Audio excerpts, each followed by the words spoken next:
नमस्कार, मैं नियाज खान और आप देख रहे हैं एनएमएफ न्यूज। संभल में हिंसा की तस्वीर लगातार बढ़ती जा रही है। अब तक 5 लोगों की जान जा चुकी है और लगभग 2,500 लोगों पर मुकदमा दर्ज किया जा चुका है। और अब इस पूरे मामले को लेकर के राजनीति भी तेज हो गई है। तमाम विपक्ष के नेता लगातार शासन प्रशासन के ऊपर आरोप लगा रहे हैं और ये कह रहे हैं कि ये सब कुछ सुनियोजित तरीके से किया गया है। तो इसी मुद्दे पर हम बातचीत करेंगे और हमारे साथ बातचीत करने के लिए सुमित शशांक जी हैं, बीजेपी के प्रवक्ता हैं, तेज तर्रार प्रवक्ता हैं, युवा हैं और धमाकेदार बोलते हैं। तो चलिए शुरुआत करते हैं। सुमित जी, सबसे पहले तो आपका स्वागत है। जिस तरीके के ये आरोप लगाए जा रहे हैं कि संभल में जो हिंसा हुई है उस हिंसा को सुनियोजित तरीके से कराया गया है, ये आरोप है विपक्ष का।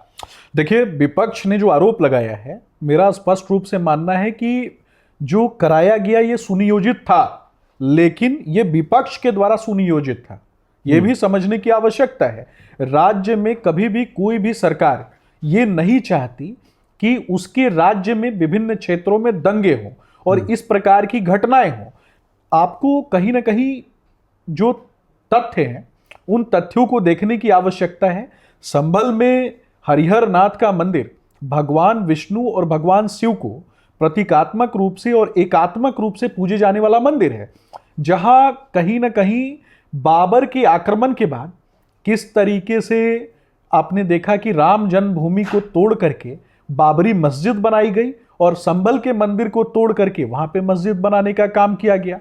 तो आज जब हिंदू पक्ष के माध्यम से और कुछ एक लोगों के माध्यम से जब कानूनी प्रक्रिया के तहत कार्रवाई की जा रही है, कानूनी प्रक्रिया के तहत कहीं ना कहीं ये मांग की जा रही है कि कहीं ना कहीं देखने की आवश्यकता है, तो ऐसे लोग कहीं ना कहीं एकत्रित होकर पुलिस बल के ऊपर, पुलिस के बड़े अधिकारियों के ऊपर, एसडीएम के ऊपर और इंस्पेक्शन करने जाने वाले जो लोग हैं उनके ऊपर हमला कर देते हैं। मैं पूछना चाहता हूं कि 5,000 लोग अचानक से कैसे पहुंच गए और इतनी संख्या में पत्थर कैसे आ गया और इतनी संख्या में पत्थर से हमला करने वाले लोग उन्मादी तत्व कैसे आ गए।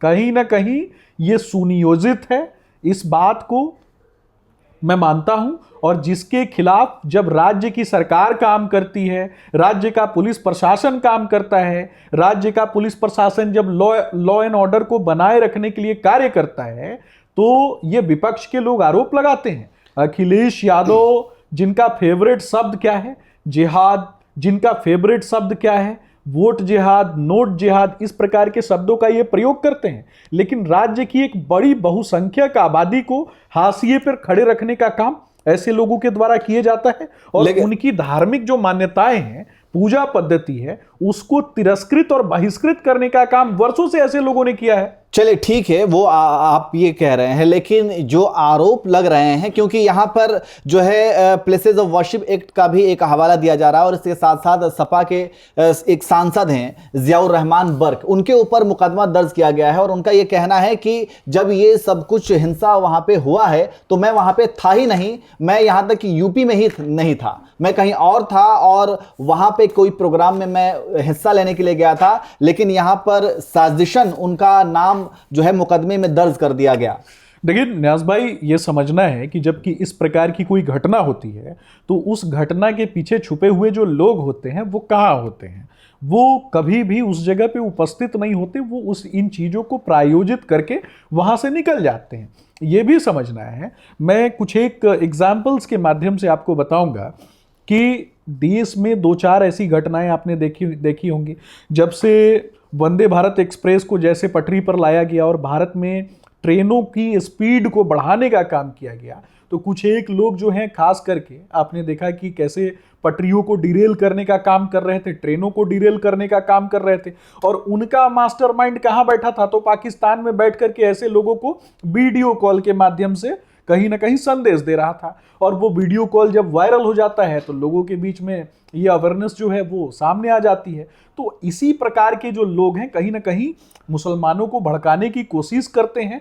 मैं वो दृश्य देख रहा था जहां इस प्रकार की घटना होती है और इसके बाद जब ये लोग कट्टे से हमला करते हैं, खास करके जब कट्टे से हमला करने की बात होती है, तो वहां पे मिसफायर होने के बाद 5 जो लोग कहीं ना कहीं हमलावर थे वो खुद मारे जाते हैं।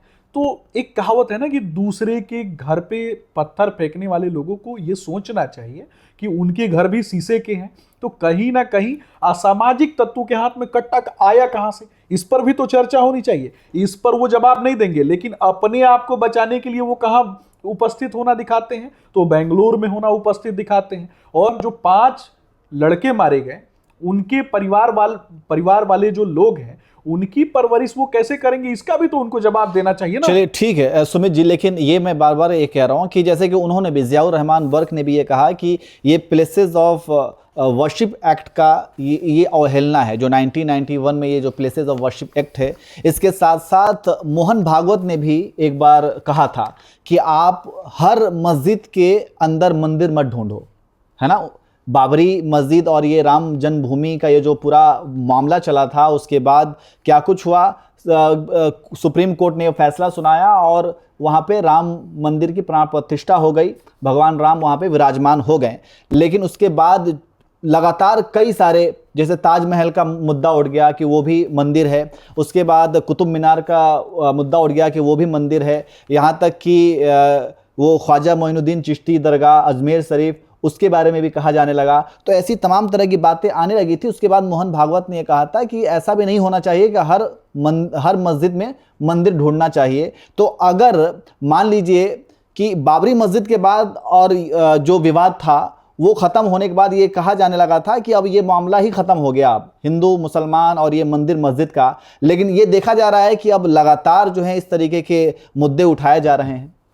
देखिए न्याज भाई, इस देश पर मैं बार बार कहता हूँ कि इस देश पर हजारों सांस्कृतिक आक्रमण हुए, गुलाम, खिलजी, तुगलक, सैयद, लोदी, मुगल, अफगान। मैं बार बार कहता हूँ कहीं ना कहीं इस देश की जो जड़ें हैं, चाहे ऋग वैदिक काल की बात करें, चाहे उत्तर वैदिक काल की बात करें, चाहे 16 महाजनपद काल की बात करें, भारत भूमि की जड़ें कहीं ना कहीं सनातन से जुड़ी हुई हैं। और कहीं ना कहीं नहीं, ये निश्चित रूप से सनातन से जुड़ी हुई हैं, जिस कारण से आज देश में हिंदू आबादी, और खास करके मैं ये कहूँ कि देश का सबसे बड़ा बहुसंख्यक आबादी हिंदू वर्ग यहाँ पे रहता है, जिसकी धार्मिक आस्था का सम्मान, जिसकी धार्मिक पूजा पद्धति का सम्मान देश का प्रत्येक व्यक्ति और देश की जो संविधान है वो भी करता है। तो मुझे ऐसा लगता है कि संविधान की प्रति हाथ में लेकर घूमने वाले जो लोग हैं, जो बार बार कहते हैं कि संविधान खतरे में है, उनको ये बताना चाहिए कि क्या बहुसंख्यक आबादी के हित जब खतरे में दिखाई देते हैं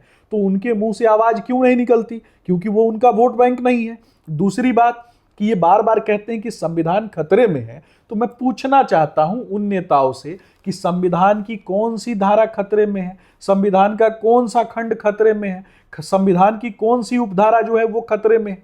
तो इस पर भी तो उनको बताना चाहिए। लेकिन बात जब हिंदुओं की होती है तो ये कभी खड़े नहीं होते, उन चीजों को दबाने की कोशिश करते हैं। 2014 के पहले भी देश में, पूरे देश ने देखा है, और उत्तर प्रदेश में ये गुंडा तत्वों की जो जब भी सरकारें रही तो उनमें दुर्गांत अपराधी कौन हुआ करते थे, ये भी तो समझने की बात है। और पूरा उत्तर प्रदेश जानता है कि दुर्गांत अपराधियों को, लुटेरों को, गुंडों को, बलात्कारियों को चुन चुन कर गुंडा भर्ती प्रतियोगिता अगर किसी ने किया तो सपा पार्टी ने किया। इनके नेता, हालांकि वो स्वर्गीय हो गए हैं, बलात्कार होने पे वो कहते थे कि बलात्कार की घटनाओं पे उनका बयान एक बार सुन रहा था मैं, कितना हास्यास्पद और कितना दुखद बयान था कि कहते हैं कि बच्चे हैं, गलती हो जाती है, और अखिलेश यादव उन्हीं के पद चिन्हों पर चलते हैं। आज चुनाव के दौरान उनकी पत्नी उनके साथ कदम से कदम मिला करके चलती हैं, कहती हैं कि मैं महिला हूं और मैं चुनाव के लिए मैंने लोगों के लिए काम किया है, लेकिन ये 5 वर्ष कहीं दिखाई नहीं देती। सुमित जी, वैसे आप महिलाओं की बात कर रहे हैं तो यहाँ पे मेरे पास काउंटर है कि ये भी गुजरात को भी आपको याद रखना चाहिए। जब वहाँ से बिल्किस बानो के जब आरोपी छूट करके आते हैं तो उनका फूल मालों से स्वागत किया जाता है, और ये स्वागत करने वाले कौन लोग हैं ये आपको बताने की जरूरत नहीं है। खैर, चुनाव को लेकर के जो बात कही जा रही है, ये जो हिंसा संभल में हुआ है, तो इसको लेकर के विपक्ष ये कह रहा है कि अब चूंकि चुनाव करीब, सारे चुनाव खत्म हो गए, अब यूपी चुनाव आने वाला है, तो उसको लेकर के अभी से ही भूमिका बनानी शुरू हो गई है। ये आखिरी सवाल का आप जवाब दे दीजिए। देखिए न्याज भाई, भूमिका बनाने का काम वो लोग करते हैं जिनके पास काम करने के लिए जगह नहीं होती। उत्तर प्रदेश उस काल में को देखने की आवश्यकता है। उत्तर प्रदेश में जब सपा की सरकार थी, दंगाइयों की सरकार थी, गुंडों की सरकार थी, होली दीपावली में बिजली काट ली जाती थी, और विभिन्न धर्मों की जो पूजा खास करके जब ईद और इस प्रकार के पर्व मनाए जाते थे तो 24 घंटे बिजली लोगों को प्राप्त होती थी। तो मैं पूछना चाहता हूं कि होली दीपावली में बिजली काट लेना ये किस प्रकार का दोहरा चरित्र, दोहरी रंगत, दोहरी नीति। और ये भी पूछना चाहता हूं कि उस समय जब इनका प्रशासन कार्य कर रहा था, इनके अंतर्गत जो पुलिस बल जो काम करता था, तो सारे ट्रैफिक नियम लोगों को तब याद आते थे जब हिंदुओं के पर्व त्योहार होते थे। लेकिन ईद में, बकरीद में, इन सभी पर्वों में वो ट्रैफिक नियम क्यों, उन ट्रैफिक नियमों को धत्ता बता दिया जाता था। जब एक ही गाड़ी पे 3-3 लोग जा रहे होते थे और एक ही गाड़ी पे 4-4 लोग जा रहे होते थे, तो उस समय क्यों धत्ता बता दिया जाता था? इस पर भी तो बात होनी चाहिए ना। हिंदुओं के साथ ही ऐसा व्यवहार क्यों? मैं स्पष्ट रूप से मानता हूं कि देश पर जब बाबर का आक्रमण हुआ, बाबर ने जिहाद शब्द का नारा दिया। आज के समय में गुंडा तत्वों को एकत्रित करके, जिसको विशुद्ध रूप से गुंडा ही कहा जाता है, वही उस समय जिहाद शब्द का मतलब था। और कहीं ना कहीं भारत के ऊपर आक्रमण किया गया भारत के संसाधनों को लूटने के लिए। और भारत के संसाधनों को लूटने वाले जो लोग हैं, और जो आज के समय में जो मौलवी मौलाना जिस तरीके से कहीं ना कहीं मुस्लिम समाज को बरगलाने का काम करते हैं, कभी इन्होंने बात की क्या कि मदरसों को कंप्यूटराइज करेंगे और वहाँ कहीं ना कहीं धार्मिक शिक्षा के साथ साथ उन्हें ऐसी शिक्षा, बच्चों को ऐसी शिक्षा दी जाएगी जिससे वो राष्ट्रहित का काम कर सके, जिससे वो इंजीनियर डॉक्टर बन के राष्ट्रहित का कार्य कर सके? कभी इसकी बात की क्या? ये फोकानिया की डिग्री लेके बैठने वाले जो लोग हैं, इन लोगों ने क्या किया देश के लिए? इन्होंने समाज को उन्मादी तत्वों में बदलने का काम किया। महिलाओं के लिए क्या किया? उस पर बात होनी चाहिए ना। बुर्का किसी महिला के लिए बाध्यता कैसे हो सकती है? ठीक है, मेरा ये भी प्रश्न है। ठीक है, चलिए, आपने सारे प्रश्न पूछे हैं और इस पर कमेंट्स में लोग भी जवाब देंगे। लेकिन संभल पे हम लोग चर्चा कर रहे थे और संभल में वाकई में जो तस्वीरें संभल से सामने आ रही हैं वो निराशाजनक हैं। और वहाँ पे जो भी आरोपी हैं, जो भी दोषी हैं, उनके ऊपर सख्त कार्रवाई होनी चाहिए, उसकी छानबीन होनी चाहिए कि आखिर वहाँ पर इतना गंभीर मामला कैसे बना। क्योंकि जब वहाँ पर सर्वे की टीम गई हुई थी तो पहली बार में जब उन्हें सर्वे किया तो कुछ भी ऐसा हंगामा नहीं हुआ। लेकिन फिर दूसरी बार सर्वे की टीम जाती है, वहाँ पे वीडियोग्राफी करती है, इसके बाद वहाँ का माहौल ख़राब होता है। तो ये माहौल ख़राब किसने किया और किसकी वजह से माहौल ख़राब हुआ, ये सब कुछ पे आप लोग कमेंट करके बताइए। और आप लोग संभल कि इस पूरे घटना को कैसे देखते हैं, कमेंट करके आप जरूर बताइए। निश्चित रूप से आपके दर्शकों से मैं ये भी पूछना चाहूंगा कि कहीं ना कहीं उनको समझना है कि उन्माद फैलाने वाले लोगों में और कहीं ना कहीं सर्वे को रोकने की कोशिश करने वालों में कोई हिंदू कैसे हो सकता है। तो ये भी तो समझने की आवश्यकता है। और 5,000 लोग अचानक से कैसे एकत्रित हो गए? तो कहीं ना कहीं मौलानाओं की साजिश, और ये जिस ऐसे लोग जो खुद को बताते हैं कि वो बाहर थे, उनकी भी बहुत जल्द उनके विषय में भी जानकारी लोगों तक पहुंच ही जाएगी कि कैसे उन लोगों ने भीड़ को भड़काया। चलिए, ठीक है, तो संभल की घटना पर आप क्या कहेंगे और इसके पीछे किसका हाथ हो सकता है, आप भी कमेंट करके जरूर बताएं। नमस्कार।